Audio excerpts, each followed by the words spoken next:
Try ko. Okay. Panginoon kong makapangyarihan sa lahat, aming Diyos na buhay, muli po akong lumalapit at nananalangin sa inyo, aming Panginoon. Meron akong dinalapit na sasakyan at yung taong nagmamaneho nito, naway, gabayan mo po siya sa kanyang pagmamaneho at iligtas mo po siya sa kapamakan. Huwag mo nga yan, mas madisgrasya po sila, aming Panginoon. Naway makauwi sila ligtas sa pamamahay nila sa tuwing magbabiyahe sila, aming Panginoon. Kung saan mo sila magpunta, aming Panginoon, pag-ingatan mo po sila at bigyan mo sila ng blessing na nagagaling sa inyo. Wala mong taong malas, walang taong swerte. Blessing po yung alam ko na nalabasa ko sa Biblia.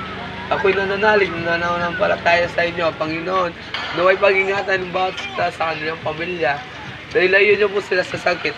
Bigyan mo sila ng katawan na healthy, aking Panginoon. Sa araw na ngayon, Panginoon, dinadalangin ko po, papasukin niyo yung banal na espiritu sa kanilang buhay. Lumakad sila sa kalooban mo, aming Panginoon. Gusto ko one day, makasama ko sila sa langit at pumuri sa inyo at umawit sa inyo ang Panginoon na Jesus. Ako'y nananalig at